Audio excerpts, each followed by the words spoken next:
this, I'm not condoning, I don't know, but men, I think, are hardwired to sort of, this is very cringe, but to spread their seed, and women are meant to, because, you know, they're pregnant for 9 months, so it's like, on an animalistic level, it kind of makes sense that maybe men would have more sexual partners than women. I could agree with that. I wish I'd explained that better, but... Well, just because you're programmed or want to do something doesn't necessarily mean it's correct. Like, for example, like, well, I understand, but you can say the same thing about gay people. They make the same argument. Well, I was born and I was wired to have schmecks with the same sex.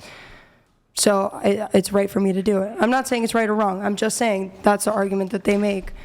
But I feel like there are people, like, men are actually meant to have, like, do that. Like, that's just a choice. Like, people I agree.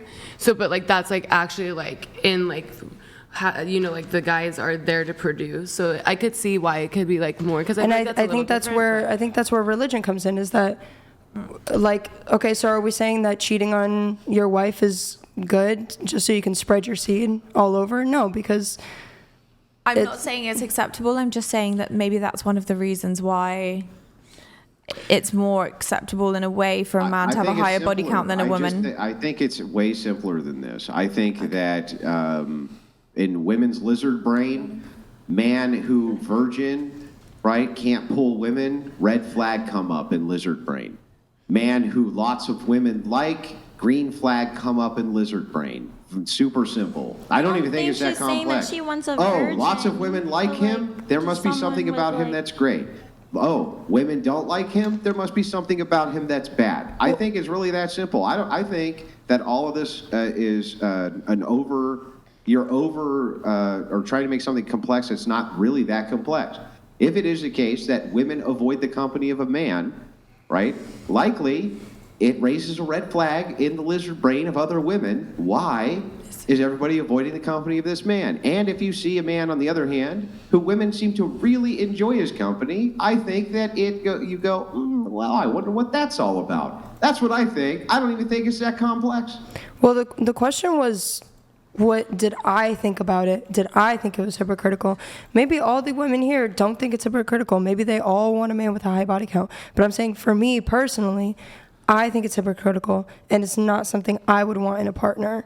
And again, I'm not saying you're also making a black and white statement. You're saying he's either getting thousands of women or he's getting no women. I want somebody who's like over here. That's what I'll make it super simple. I'll make it super simple. Me and Andrew don't have objections to women having the preference of, I myself as a woman want a low body count man. But would you be willing to agree to this? That generally speaking, women are far more forgiving of promiscuity in men than the reverse. Like, women will deal with, if the guy's super attractive and he's got a high body count, then that's like less of a big deal. Whereas promiscuity in women is a bigger issue. I can agree to that on a societal level. Okay. I'm not saying on a personal level, but on a societal level, yes, women. Yeah, I'm not saying it's the case for you. Yes. But I would say, generally speaking, women either care a little bit. I agree. Less, don't care at all. Chris Brown, who's probably slept with hundreds, if not thousands of women, and also has a history of, like, I could see that. Alleged domestic violence, or maybe it was, well, is it alleged? I don't know, whatever. You just look at the men groupie do tend to care more. That's for sure. Like literally, just look at the groupie phenomenon. There's rock stars out there. They got hundreds of female groupies who are just on demand to sleep with them whenever they want. That does not happen in reverse. It does not happen. You don't see a bunch of females out there who are big pop stars and this and that who have hundreds of male groupies who follow them around. You just don't see it. It's not the same thing. When you're looking at the social status, what is compelling all those women to fuck the rock star? What is doing that? What is compelling those women to get a hold of this serial killer in prison and have sex with him? What is the deal with this, right? That is not a phenomenon which happens in reverse. It doesn't happen in reverse. Although, I don't know, there's a lot of desperate dudes, though. Like, the dudes who fuck Bonnie Blue. No. Yeah, that is I don't know if that's a fair comparison. Yeah, but it's not impressive, because Any woman can go out tomorrow and be Bonnie Blue. Any woman sitting at this table tomorrow can walk out in the middle of the street, hold up a sign, say any man who wants to right now can, and there's going to be an unlimited supply of men who are going to pull Bonnie off. Blue is revolting, but so are the men who are engaging in that. They are revolting as well. Hang on, lady. If a man goes out there and holds up a sign and says, "Hey, I'm open for business," okay, he's going to go home real fucking disappointed. That's just the truth. Wait, that is the truth. I have a really good test. I have a really good test for this. Anya, who's a guy, maybe you can give us a male celebrity, who's like your celebrity crush, who you really find super hot, super attractive? Morgan Wallen. All right, and I'm sure he has a body count of 1 million. Morgan Wallen. But so the question is, hold on. God damn. The question is, if you knew that he had slept with 1,000 women, but he wanted a long-term relationship with you, and he was serious about you, whatever kind of relationship dynamic you wanted, would you date him? Is he? It's behind him. I mean, yeah. Okay. I would still get in. I would if he said, "I'm done with this lifestyle. I'm done with sleeping around with tons and tons of women, and I'm ready to commit to just to you." I'd be like, okay. Sure. And then how about this? He's still actively kind of being promiscuous, but you get the opportunity to hook up with him. Do you do it? Probably not. Probably no, not. I don't like a roster. You pass off. Yeah. What do you mean?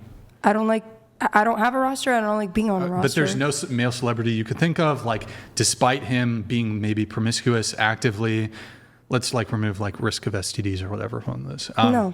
You would. I think it just leads to heartbreak because schmex for women is very different than schmex for men, and women get very attached. Okay. Are there any girls here who, like your male celebrity crush, whoever you think is like super attractive, maybe they're promiscuous, maybe they're not, let's assume they are, would you have a casual encounter with your, I don't know, the guy who you think is like the sexiest man in the world, whatever?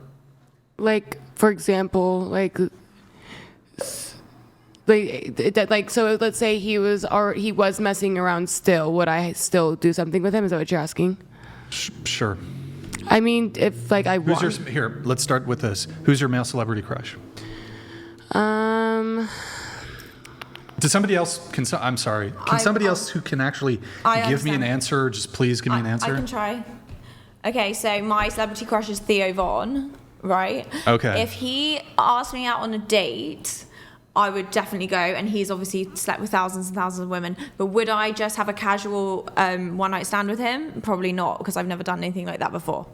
Jesus. Sure, but you don't rule him out as a potential partner. But no. But just so I can get through this, what about you, Chloe?